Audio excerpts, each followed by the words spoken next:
In part 2, we have seen SBI's three best mutual funds, which included SBI Magnum Gilt Fund, SBI Magnum Medium Duration Fund, and SBI Magnum Income Fund. And in this video, we are going to see three best hybrid mutual funds from SBI, which includes SBI Equity Hybrid Fund, SBI Multi-Asset Allocation Fund, and SBI Conservative Hybrid Fund. So, who should invest in hybrid funds? It is suitable for low-risk investors who want to generate debt-like returns with equity taxation at a high volatility period. Hybrid funds invest in both equity and debt funds to achieve the perfect mix of diversification to yield better. So let's see these funds one by one. The first fund is SBI Equity Hybrid Fund. It has an AUM of 55,325 crores. It was launched on 31st of December 1995 with an expense ratio of 0.81%. It has an exit load of 1% if you exit in 365 days. The minimum SIP is 500 and minimum lump sum is 1000. The NAV of this particular fund is 221.59. This particular fund is good from long-term investment horizon. The benchmark it follows is CRISIL Hybrid 35 plus 65 aggressive. Now, if you see the portfolio, then it holds 38 number of stock in the portfolio with investment of 68.43% in equity, 19.08% in debt, and 12.49% in others. If you see the allocation by market cap, it is investing 52.43% in large cap, 13.9% in mid cap, and 2.12% in small cap. If you see the allocation by sector, it is investing 21.87% in financial sector, 8.86% in healthcare sector, and 5.87% in services sector. If you see the allocation by stock holdings, then it is investing 6.24% in ICICI Bank, 4.17% in SDFC Bank, 3.93% in SBI Bank, and 3.5% in Infosys. Now, if you see the standard deviation, it is highly volatile, as we can see. Beta is also highly volatile, but Sharpe ratio is very good, means it is better risk adjusted returns, giving 0.54 versus 0.46, but the alpha is again it is giving poor risk adjusted returns, which is minus 0.59 versus 0.15, and the portfolio turnover ratio is also very frequent, where the fund managers have been changing the funds very frequently. So portfolio turnover is not that much good, right? Now, if you see the downside protection, then in a period of 1 month, these fund has fallen minus 0.59 versus minus 0.69 of the category average. That means this fund has fallen very less compared with the category average, and hence this downside protection is very good. In 3 months and 6 month period, and till YTD, we don't see any downfall. But if you see again in the 1 year period, then this fund has fallen minus 2.03%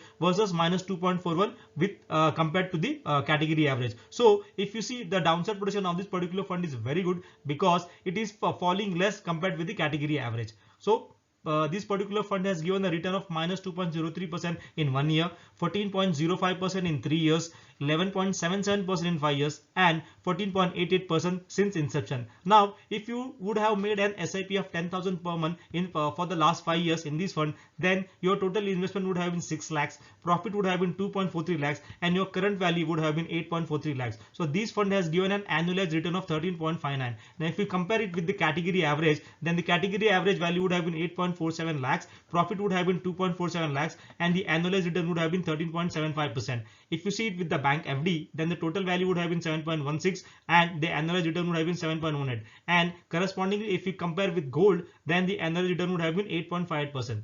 Now let's assume that this particular fund is giving 14% for the next 30 years. Okay.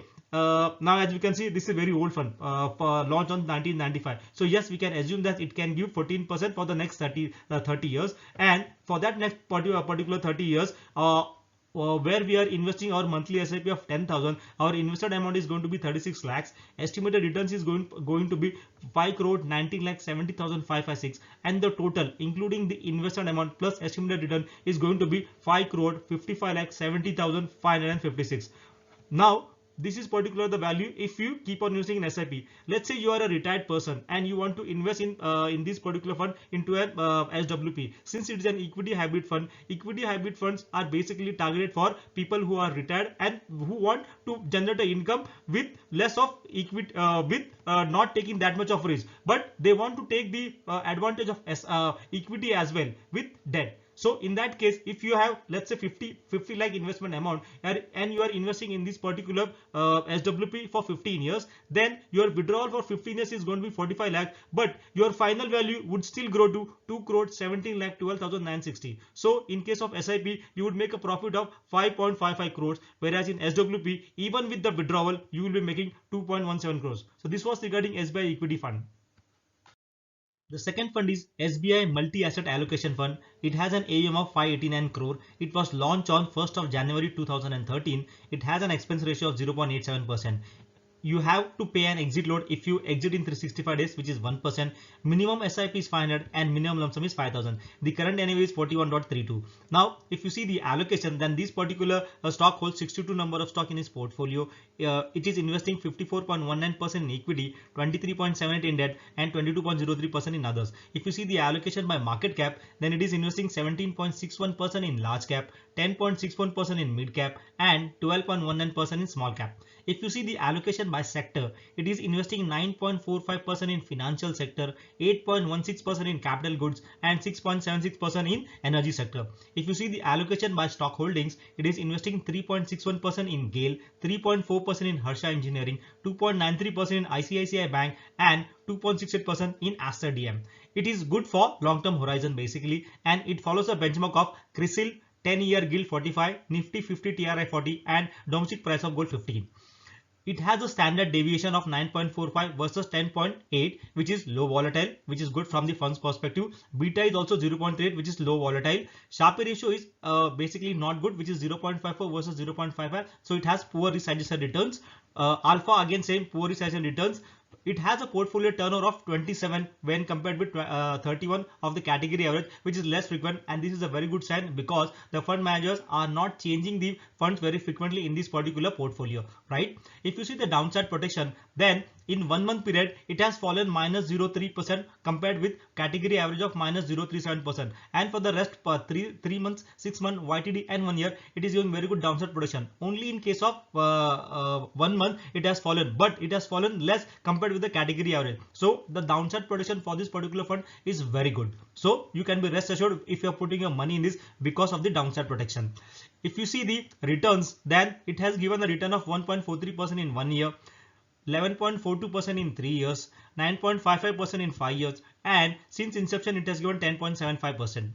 Now, if you would have invested 10,000 SIP for 5 years in this particular fund, then your investment would have been 6 lakhs, your profit would have been 1.87 lakhs, and the current value would have been 7.87 lakhs. If that is the annualized return given by this particular fund is 10.79%. Now, if you compare this with the category average, then the category average has given 12.46%, whereas the bank has given 7.18% and gold would have given you 8.58%. Okay. Now, if you are doing an SIP in this particular fund for the next 10 years, and this particular fund, let's say it is continuing to give 10% per means annualized return basically, then your total investment is going to be 36 lakhs. Your estimated returns could be 1.19 crores, and the total including the invested plus estimated returns is going to be 2.27 crores.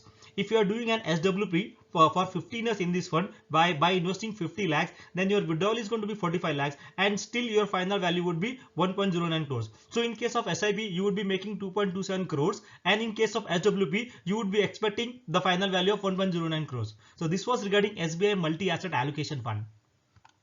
The third and the last one is SBI Magnum Income Fund. It has an AUM of 1,532 crores. It was launched on 1st of January 2013. The expense ratio of this fund is 0.80%. If you exit from this fund in 365 days, you'll have to pay a 1% exit load. The minimum SIP which you can do in this fund is 500 and minimum lump sum is 5,000. The current NAV is 60.93. This particular fund is good for medium term horizon. The benchmark it follows is CRISIL Medium to Long Duration Fund B3 Index. Now, if you see this particular fund, it holds 60 number of stock in the portfolio. It is investing 0% in equity, 82.26% in debt, and 17.74% in others. Now, as we can see, it is not investing anything in equity, so it is purely a debt fund only. If you see the top debt holdings, then it is investing 43.28% in Government of India, 6.48% in L&T, 6.44% in Canara Bank.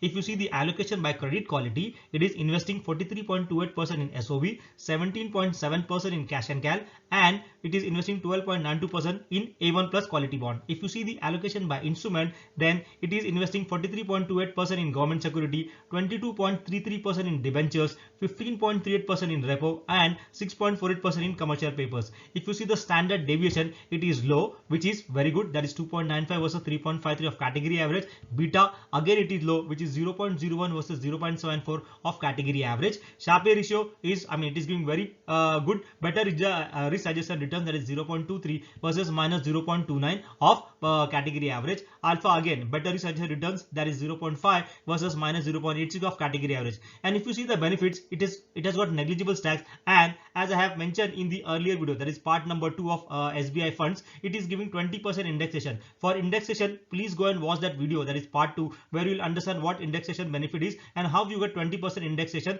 and how it helps you basically in saving your tax. Right now, if you see the downside protection, then this particular fund has fallen minus 0.09% compared with minus 0.7% of category average. So in 1 month period, basically this fund is not giving good downside protection. But if you see in 3 months, 6 months, YTD and 1 year, then this has given very good downside protection. Now the 1 year return given by this particular fund is 2.59%, 7.14% in 3 years, 7.20% in 5 years, and since inception it has given 8.11%. Now if you have done a monthly SIP of 10,000 for 5 years in this particular fund, then your total investment would have become 6 lakhs, profit would have been 1.13 lakhs, and the current value would have been 7.13 lakhs. So this particular fund has given an annualized return of 6.85%, whereas the category average has given 5.49%, bank FD has given 7.18%, and gold has given 8.5%. But again, as I have said in the earlier video also, you will feel bank FD is good, gold is good, so why to invest in this fund? But you are missing the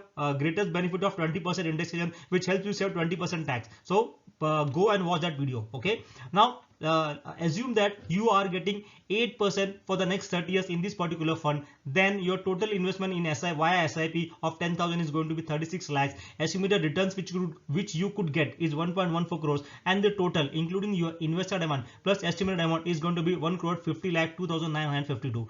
If you do an SWP in this particular fund with 8% return for 50 years, then your total invested amount is going to be 50 lakhs. Withdrawal you will be doing in 15 years is 45 lakhs, and the final value will still be 74 lakh 20,688. So that's how this fund is going to give benefits to you. I hope you have loved this video and you have loved this particular 3 funds from SBI. Thanks for watching. Please remember, mutual fund investment are subject to market risk. So please read all your documents carefully before doing any investment. The mutual fund which I mentioned in this particular video, that is not a recommendation from me to invest. So please consult your MFD, that is mutual fund distributor, before doing any investment. Okay. The next fund which I am going to bring is SBI's ELSS tax saver fund. So we will discuss on that. So please watch my next video on how you can save tax via ELSS in SBI long-term equity fund. If you like this video, then please share and subscribe to this particular video. If you are new to our channel, make sure you are subscribed to our channel and hitting the bell button. That's all in this video. See you in the next video. Till then, take care.